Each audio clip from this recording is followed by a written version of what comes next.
Hey guys, I'm back. This time we'll cover World 4, but before that, there's something I have to do.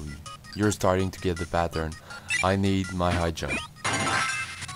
Every time I'm probably going to do this or start with this. And it's good that it's in a museum because I don't have to deal with the pain of getting one via either another level or just having to have a combo to get it. So yeah.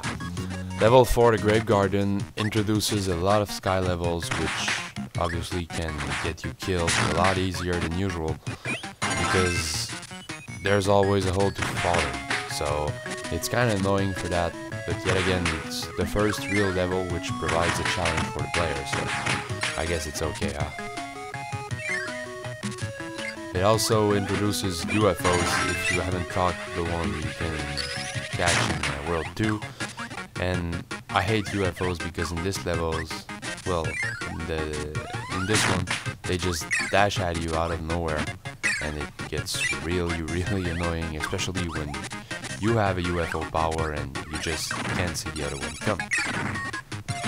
Here's the first secret passage of, well, the secret switch of World 4 that unlocks the little bomb game, which I most likely won't play.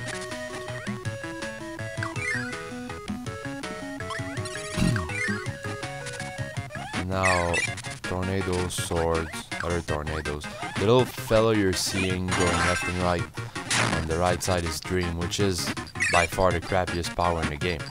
Simply because once you swallow it, you just sleep for a few seconds and then your power disappears. And it has absolutely no abilities. It's the most useless power in this game. Even laser is more useful than that, and laser sucks, big time. So now we're on some kind of weird triangle roof buildings. Now going inside, there's these little guys. I don't know what they're called exactly because there's no best or anything in that game, but all they do is just jumping around left and right, and that's it. So just figure out where they're going. No one should be a threat to you.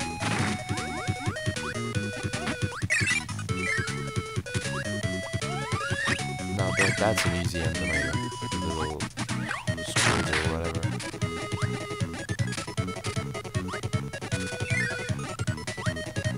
This part is actually funny because you have the choice between going low and going high, and the highest option is always the most painful to deal with.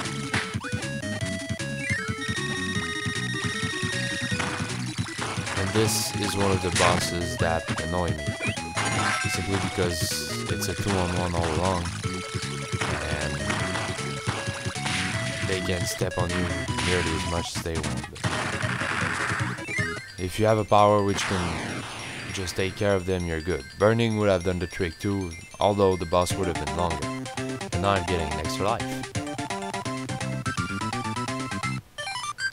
On to level 3.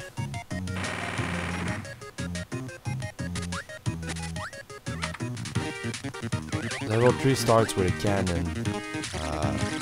Spark obviously doesn't work on those. You need either fire, burning, or laser to light up a cannon. And well, you're lighting the rope and you have time to get in the cannon. This one is really easy. In fact, you have like nearly 10 seconds to get in the cannon before it fires.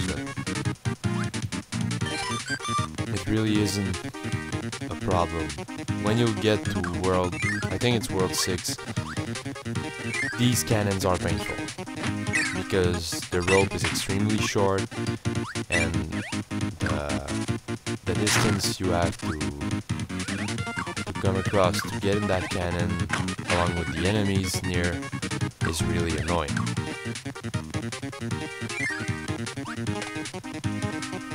And this is the second secret switch of the level, which unlocks the museum. And now we have to go backwards. And yeah, you'll have noticed a little wind. It's really annoying because it follows you for both parts of the level. Sometimes you just need to stay put and they don't give you that joy. and now I have a high jump again. But it's not really the most useful power in this part of the level, so...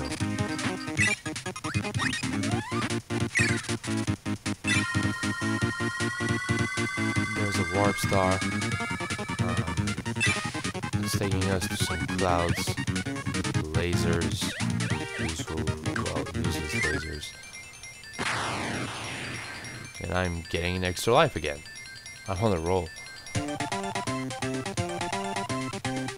Yet again, it's not like I'm going to need any of those, so... Now level 4, the arena is unblocked, the museum is unblocked. Ew. Ew! Sleep and ball? What the hell? How am I supposed to do something with that? It's a sky level, I'm going to kill myself using a ball. Thank God I found a sword.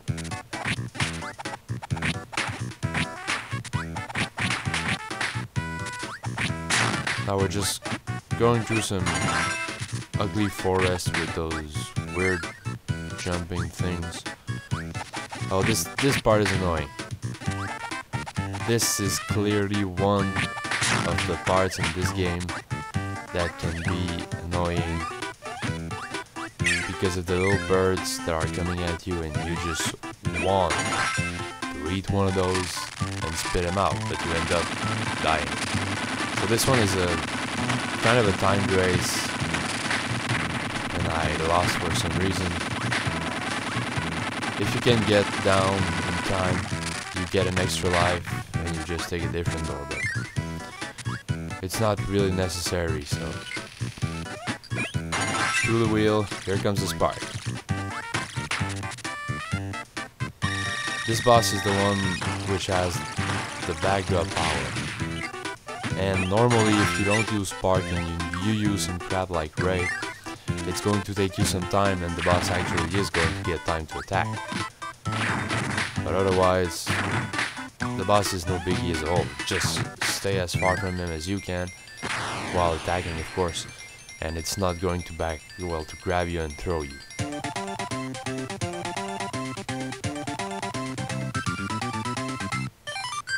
I really don't need these extra lives. I don't know why I keep getting them.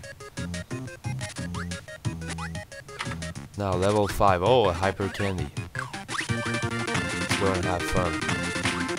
It's a shame that there's not much hyper candies in this game, or that you can't have it to a combo. It's just Evans, well, levels have them and you get to use them, but I think there's 5 or 6 in the game top.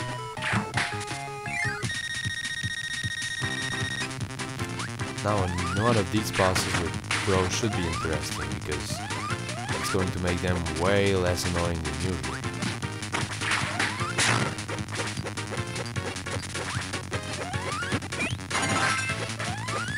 Yeah, again, some of them are really hard to throw, so... And some of them are sniping your ass from the top. It really does get annoying with those.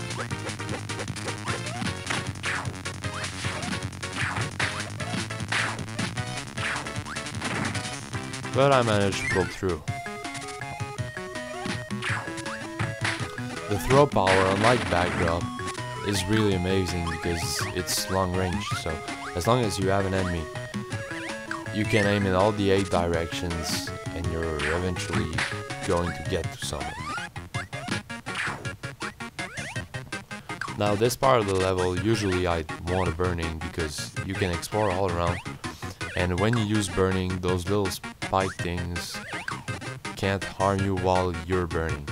So it's kind of a good thing because it allows you to go a little bit everywhere in this part of the level. But there's really not much to be seen other than maybe an M tomato somewhere.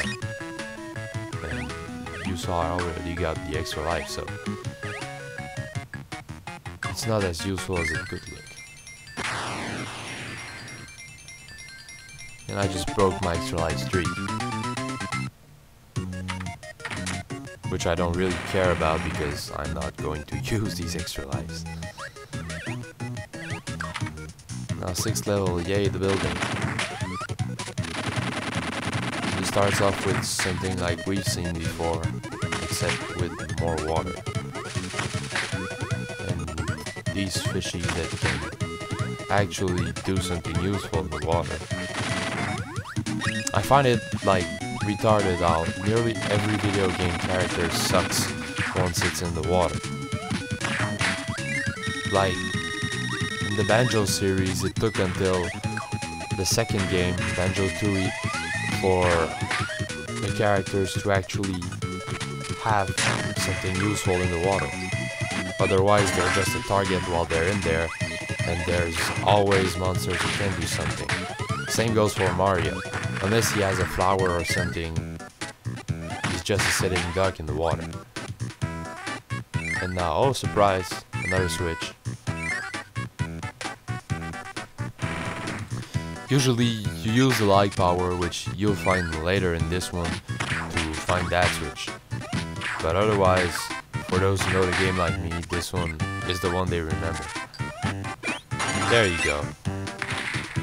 Light also is a one-time use, just like Dream, Crash, and well, Mike is a 3-time use, but once you're done with the uses, the power disappears.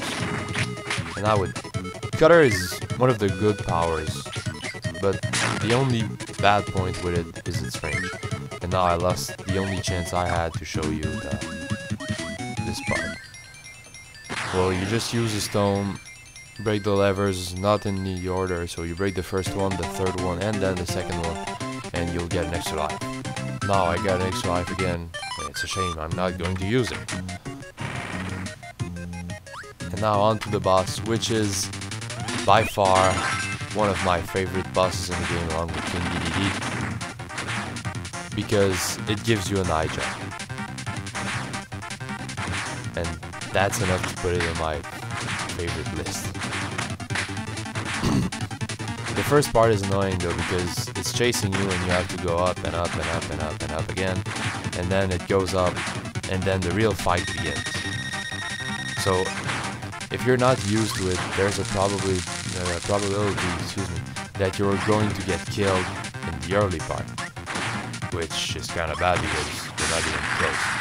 Otherwise, when you get to the top, once you have your high jump, it's really one of the easiest bosses to know. But yeah, I like it just because it's giving me an eye jump. So that's it for part 4. Thanks for watching. If you like the series, subscribe to my channel if you haven't already done that, and we'll see you for part 5.